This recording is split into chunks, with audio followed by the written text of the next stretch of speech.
നിങ്ങൾ മൂന്നുപേരും കൂടി ഒന്ന് പുറത്തിറങ്ങി നോക്കിട്ട് വാ, ഞാൻ ഇവിടെ തന്നെ ഇരുന്നോളാം. ചേടാ, എല്ലാരും ഒന്ന് എഴുന്നേറ്റ് വന്നേ. എന്തിനാ പേടിക്കുന്നത്? നമ്മൾ ആരും ഒരു തെറ്റും ചെയ്തിട്ടില്ലല്ലോ. ചെയ്തിട്ടില്ലേ? ആ പെണ്ണിന്റെ ചേട്ടന്റെ കൂട്ടുകാരാണെന്ന് ലോകം മുഴുവൻ പറഞ്ഞറിഞ്ഞിട്ടില്ലേ? അതുപോലെ ഞാൻ അന്നേ പറഞ്ഞത് ആ പെണ്ണിന്റെ പുറകെ നടക്കണ്ടാന്ന്. ഇപ്പൊ എന്തായി? ഒന്നുകിൽ ആ ഹോനായി, ഇല്ലെങ്കിൽ ആ മറ്റവനും അവന്റെ കൂട്ടുകാരും. രണ്ടിൽ ആരെങ്കിലും ഒരാൾ നമ്മളെ തട്ടും, അത് ഉറപ്പാ. നോക്കിയോ, നമുക്ക് പോലീസിനെ അറിയിച്ചാലോ? എന്നിട്ടാണ് അവരുടെ ഇടിയും കൂടെ കൊള്ളാൻ. മഹാദേവ, നമുക്കിനി ആരെയും കാണണ്ട. ഇവിടുന്ന് എവിടെയെങ്കിലും പോകാം. എങ്ങോട്ട് പോകാൻ? ഏത് നരയത്തിലാണെങ്കിലും ശരി, ഈ നാട്ടിൽ നിന്ന് കുറച്ചാൾ മാറി നിൽക്കാം. നമ്മളൊരു സാഹചര്യത്തിൽ ഒരു ചെറിയ നുണ പറഞ്ഞു പോയി, ശരിയാ എന്ന് വിചാരിച്ച് ഒളിച്ചോടണ. കാര്യങ്ങൾ അവരോട് തുറന്നു പറഞ്ഞ പ്രശ്നങ്ങൾ തീർന്നെങ്കിലോ? അതെ, അതാ അതിന്റെ ബുദ്ധി. മഹാദേവ, നമുക്കെല്ലാം അവളോട് തുറന്നു പറയാം. നിങ്ങൾ വാ.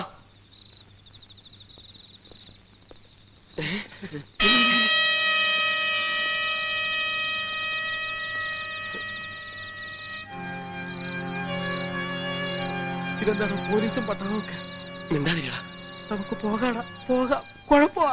മിണ്ടാതിരിക്കല്ലേ പറഞ്ഞത്? പേടിക്കേണ്ട കാര്യമൊന്നുമില്ല. ഇനി എന്തുണ്ടെങ്കിലും ഞങ്ങളെ അറിയിച്ചാൽ മതി. നമ്മളെ പറ്റി പറയുന്നെന്നാ തോന്നണേ. നമ്മളെ പറ്റിയൊന്നും ആയിരിക്കില്ല. നീ വാ.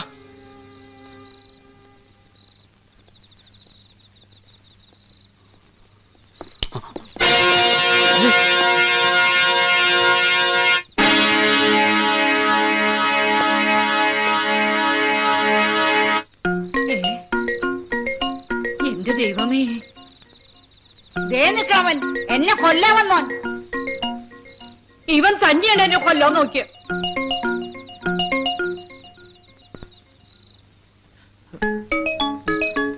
അവനുണ്ട് എന്നെ കൊല്ലാൻ നോക്കിയവൻ.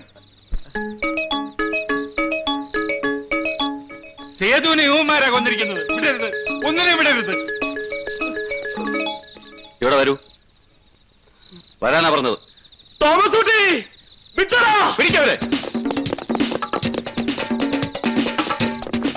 അവരാരും വിടരുത്.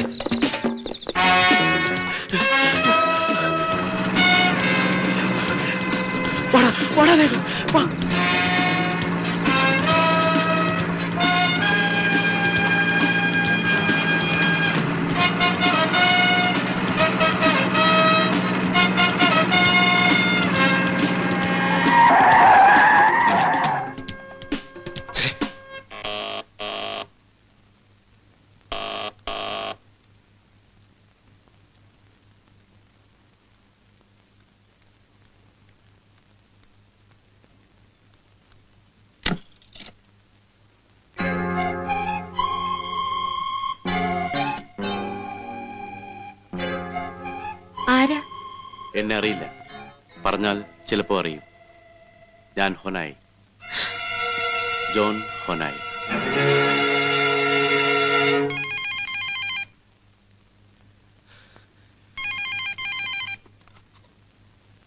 ഹലോ, ഞാനാമേ, മഹാദേവൻ. എടാ, നീ എവിടുന്ന നീ ഇപ്പൊ വിളിക്കുന്നത്? എന്തൊക്കെ കുഴപ്പങ്ങളാണ് ഉണ്ടാക്കി വെച്ചിരിക്കുന്നത്? അയ്യോ അമ്മേ, എനിക്കൊന്നും അറിയില്ല. ഇവിടെ മുഴുവൻ പോലീസുകാരാ. ആ പെണ്ണിനെയും മുത്തശ്ശനെയും മുത്തശ്ശിയും ഒന്നും കാണാനില്ലെന്ന്. അവര് നിങ്ങളെ പിടിച്ചോണ്ട് പോയിരിക്കുന്നെന്ന്.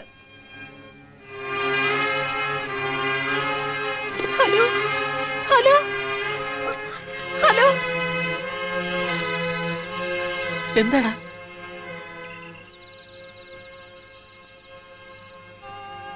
മഹാദേവ, എന്താടാ? അമ്മ എന്താ പറഞ്ഞത്? എന്താ കാര്യമെന്ന് പറ.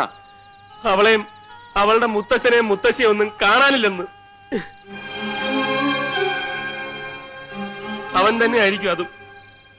പക്ഷെ അതും ഇപ്പൊ നമ്മുടെ തലയിലാ. എന്റെ ദൈവമേ, ഞാൻ പറഞ്ഞില്ലേ നമുക്ക് ഈ നാട് വിടാവുന്ന. ഇല്ലെങ്കിൽ എല്ലാരും കൂടെ നമ്മളെ കൊല്ലുവടാ. കൊല്ലട്ടെ. ആരെ കൊന്നാലും ശരി, ആര് ചത്താലും ശരി, ഇനി അങ്ങോട്ട് പേടിച്ചോളാൻ ഞാനില്ല.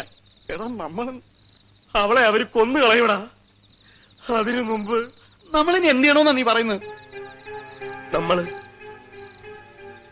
നമ്മൾ ആദ്യം അത് കണ്ടുപിടിക്കണം. ആ പെട്ടി.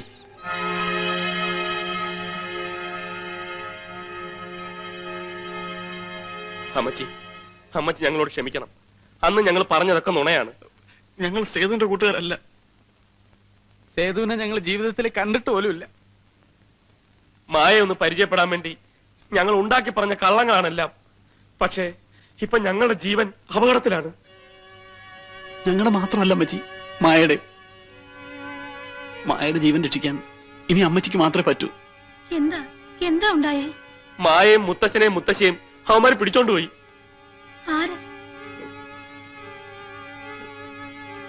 ആരാ ആരാ മായ പിടിച്ചോണ്ട് പോയത്? ഒരു ജോൺ ഹോനായി. അയാളുടെ പപ്പയെ കൊന്നിട്ട് സേതുവും ആൻഡ്രൂസും കൂടി ഒരു പെട്ടി ഈ നാട്ടിലേക്ക് കൊണ്ടുവന്നിട്ടുണ്ട്. ആ പെട്ടി തിരിച്ചു കൊടുത്തില്ലെങ്കിൽ അവൻ മായയെ കൊന്നു കളയും. അമ്മച്ചിയെ ഏൽപ്പിക്കാതെ സേതു അത് എവിടെയോ മറച്ചു വെച്ചിരിക്കുക. അതിപ്പോ എവിടെ ഉണ്ടെന്ന് കണ്ടുപിടിക്കാൻ അമ്മച്ചി ഞങ്ങളെ സഹായിക്കണം. എനിക്ക് എനിക്ക് എന്റെ മോൻ ആൻഡ്രൂസ് ആരെ കൊന്നെന്നാ നിങ്ങൾ പറഞ്ഞത്? ഞങ്ങളല്ല, അയാളാ പറഞ്ഞത്. ആര് പറഞ്ഞതാണെങ്കിലും ശരി, എനിക്കതൊന്നും കേൾക്കണ്ട. എന്നോടൊന്നും പറയും വേണ്ട. അമ്മച്ചി എന്നോടൊന്നും പറയണ്ടെന്ന് പറഞ്ഞില്ലേ? നിങ്ങൾ പോ.